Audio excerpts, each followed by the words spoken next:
আমার পুরনো বন্ধু রোজ একদম না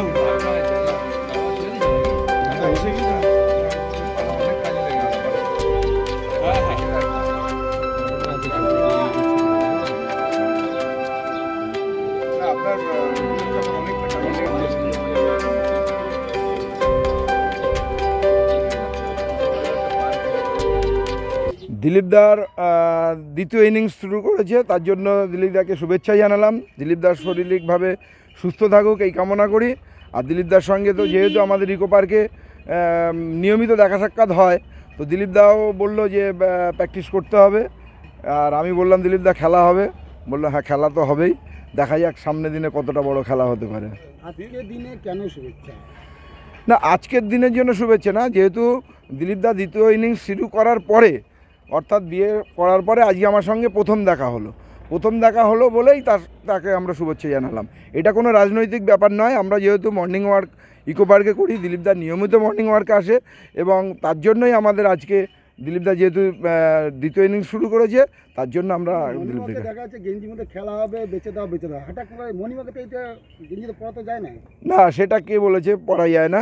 মর্নিং ওয়ার্কে যে কোনো সে তার নিজস্ব ব্যাপার।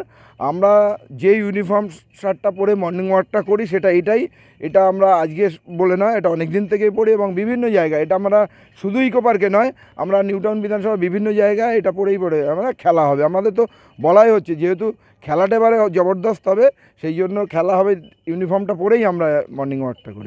বছরখানেক আগেও তো আপনার সাথে দিলীপদার সাক্ষাৎ হয়েছিল। হ্যাঁ, বছর দেড়েক আগে আমাদের সঙ্গে সাক্ষাৎ হয়েছিল, তখন দিলীপদার একটা ভয়ঙ্কর ভাষা ছিল। তো যাই হোক, এখন দিলীপদা অনেক ভালো কথা বললো আজকে। সেদিনকে তো অনেক রাগান্বিত স্বরে অনেক কিছু বলেছিল, আজকে কিন্তু সেইটা দেখতে পেলাম না। আজকে দিলীপদা অনেক শান্তভাবে বরং খুব সুন্দরভাবে বললো। আর একটা দিলীপদার কথাটা আমার আগে ভালো লাগলো, দিলীপদা সেদিন বলেছিল অনেক বেশি মোটা হয়ে গেছে, রোগা হতে হবে। তো আজকে দিলীপদা বললো তুমি অনেকটা রোগা হয়েছে, 12 কেজির মতো কমেছে। এটাও ঠিক, সত্যি তাই, আমার 12 কেজির মতো কমেছেও, একদম ওজনটাও পারফেক্ট বললো আর কি। দিলীপদা হচ্ছে একটা বড় মাপের লিডার। আমরা এটা জানি যে দিলীপ ঘোষ একটা রাজনৈতিক দলের লিডার, তবে তার সঙ্গে দেখা যায় আমাদের তো মর্নিং ওয়ার্কে এসে দেখা হয়েছে, কথা হয়েছে, এখানে রাজনীতির কোনো গন্ধ নেই।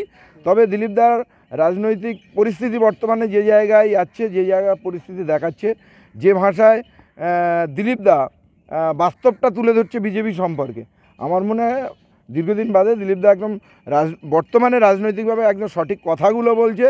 আর পেছো কটা আয়রাম গয়রাম নেতা যারা তৃণমূলকে বদনাম করছে, তাদের প্যান্টি খুলে দিচ্ছে দিলীপ ঘোষ। দাদা বলছে কি দিলীপ ঘোষ যদি বিজেপি ছেড়ে তৃণমূলে যায়, আপনি কর্মী হিসেবে কী স্বাগত জানাবেন?